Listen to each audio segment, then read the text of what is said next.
Hi hello ನಮಸ್ಕಾರ. Big ಬಾಸ್ನ ಮಾತುಕತೆಗೆ ಸ್ವಾಗತ. ವಾರಾಂತ್ಯ ಬಂದಿದೆ, ಕಿಚ್ಚನ ಪಂಚಾಯಿತಿ ಕೂಡ ಶುರು ಆಗ್ತಾ ಇದೆ. ಸೊ ಮಾರ್ಕ್ ಬಂದಿರೋದ್ರಿಂದ ವೀಕೆಂಡ್ ಎಪಿಸೋಡ್ಗಳು ಸ್ವಲ್ಪ ಆಚೆ ಈಚೆ ಆಗಿ ಸ್ವಲ್ಪ ಬೇಗ ಶೂಟ್ ಆಗ್ತಾ ಇದೆ. ಸೊ ಸಾಟರ್ಡೆ ಶೂಟ್ ಆಗಬೇಕಾಗಿರದೆ ಫ್ರೈಡೆ ಶೂಟ್ ಆಗ್ತಾ ಇರೋಂಥದ್ದು ಕಳೆದ 2 ವಾರಗಳಿಂದ. ಈ ವಾರದಲ್ಲಿ ನಾಮಿನೇಷನ್ ಕಾವ್ಯ ಅವ್ರನ್ನ ಬಿಟ್ಟರೆ ಉಳಿದಂಥ ಎಲ್ಲ ಸ್ಪರ್ಧಿಗಳು ಈ ವಾರದಲ್ಲಿ ನಾಮಿನೇಟ್ ಔಟ್ ಸೀಟ್ನಲ್ಲಿ ಕೂತ್ಕೊಂಡಿದ್ದಾರೆ.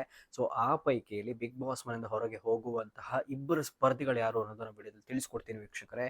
ಈ ವಿಡಿಯೋವನ್ನು ಪೂರ್ತಿಯಾಗಿ ನೋಡಿ. ಹಾಗೆ ವಿಡಿಯೋ ಇಷ್ಟ ಆಗಿದ್ರೆ ಲೈಕ್ ಮಾಡಿ, ಶೇರ್ ಮಾಡಿ, ನಮ್ಮ ಚಾನಲನ್ನು ಸಬ್ಸ್ಕ್ರೈಬ್ ಮಾಡ್ಕೊಳ್ಳಿ. ಸೊ ನನಗನ್ಸಿದ್ದು ಕಾವ್ಯ ಅವ್ರನ್ನ ಬಿಟ್ಟರೆ ಬೇರೆ ಎಲ್ಲ ಸ್ಪರ್ಧಿಗಳು ಈ ವಾರದಲ್ಲಿ ನಾಮಿನೇಟ್ ಹಾಟ್ ಸೀಟ್ನಲ್ಲಿ ಕೂತ್ಕೊಂಡಿರೋಂಥದ್ದು. ಅದರಲ್ಲಿ ಗಿಲ್ಲಿ ಅವರು ಈ ವಾರದಲ್ಲಿ ಗಿಲ್ಲಿ ಆಗಿರ್ಬೋದು, ಹಾಗೆ ಅಶ್ವಿನಿ ಅವರಾಗಿರ್ಬೋದು, ಧನುಷು, ಸೊ ರಘು, ಇವರು ಈ ವಾರದ ಒಂದು ಡಬಲ್ ಎಲಿಮಿನೇಷನ್ ಇಂದ ಪಾರಾಗ್ತಾ ಇದ್ದಾರೆ, ಬಚಾವ್ ಆಗ್ತಾ ಇದ್ದಾರೆ. ಸೊ ಅವರು ಈ ವಾರದಲ್ಲಿ ಹೋಗ್ತಾ ಇಲ್ಲ. ಬಟ್ ತುಂಬಾ ಡೇಂಜರ್ ಝೋನ್ ಅಲ್ಲಿ ಇರುವಂತ ಸ್ಪರ್ಧೆಗಳ ಬಾಟಮ್ ಒಂದು 3 ಸ್ಪರ್ಧಿಗಳಂತ ಹೇಳಿದಾಗ, ಸೊ ಆ ಸ್ಪರ್ಧಿಗಳ ಪೈಕಿಯಲ್ಲಿ ಮಾಳು ಅವರು, ಸ್ಪಂದನ ಅವರು, ಹಾಗೆ ಸೂರಾಜ್ ಅವರು ಇರುವಂಥದ್ದು. ಸೊ ಈ 3 ಸ್ಪರ್ಧಿಗಳು ತುಂಬಾ ಡೇಂಜರ್ ಝೋನ್ ಅಲ್ಲಿ ಇರುವಂಥದ್ದು.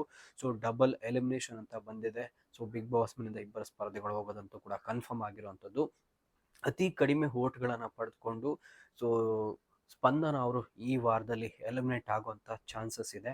ಸೊ ಇದರ ಜೊತೆಗೆ ಸೂರಾಜ್ ಅವರು ಕೂಡ ಈ ವಾರದಲ್ಲಿ ಹೋಗುವಂತ ಚಾನ್ಸಸ್ ಇದೆ. ಯಾಕಂದ್ರೆ ಮಾಡೋರ್ಗೆ ಫ್ಯಾನ್ಸ್ ಇರೋದ್ರಿಂದ ಸ್ವಲ್ಪ ಉಳ್ಕೊಳ್ತಾ ಇದ್ದಾರೆ. ಸೂರಾಜ್ ಅವರು ಸ್ಟ್ರಾಂಗ್ ಆಗಿ ಆಟವನ್ನು ಆಡಿದ್ದಾರೆ, ಇಲ್ಲ ಅಂತ ನಾನು ಹೇಳೋದಿಲ್ಲ. ಬಟ್ ಪರ್ಫಾರ್ಮೆನ್ಸು ಬೇರೆಯವ್ರಿಗೆ ಕಂಪೇರ್ ಮಾಡಿದ್ರೆ ಸ್ಪಂದನೆಗಿಂತನೂ ಬೆಟರ್ ಆಗಿದೆ, ಮಾಡುಗಿಂತನೂ ಬೆಟರ್ ಆಗಿದೆ. ಆದರೆ ವೀಕ್ಷಕರ ಒಂದು ವೋಟ್ ಏನಿದೆ, ಸೊ ಅದು ನಿರ್ಧಾರ ಮಾಡುತ್ತೆ ಅಲ್ಲಿರುವಂಥ ಸ್ಪರ್ಧಿ ಯಾರು ಇರಬೇಕಾ ಅಥವಾ ಹೋಗ್ಬೇಕಾ ಅಂತ ಹೇಳಿ.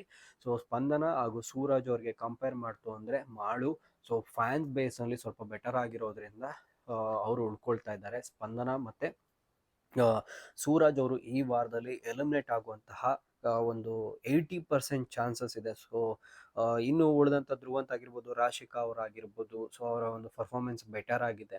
ಸ್ಪಂದನ ಅವರು ಡೇ 1ಇಂದನೂ ತುಂಬ ಡೌನ್ ಆಗಿದ್ದಾರೆ. ಸೊ 3-4 ವಾರಗಳಿಂದನೂ ಒಂದು ನಾಮಿನೇಷನ್ ಅಂತ ಆದಾಗ ಎಲಿಮಿನೇಷನ್ ಮಾಡಲಿಲ್ಲ. ಸೊ ಹಾಗಾಗಿ ಅವರು ಉಳ್ಕೊಳ್ತಾ ಬಂದಿದ್ದಾರೆ ಅಂತ ಹೇಳ್ತದೆ ಅಲ್ಲಿರುವಂಥ ಕಂಟೆಸ್ಟೆಂಟ್ಗಳೇ ಹೇಳಿರುವಂಥದ್ದು.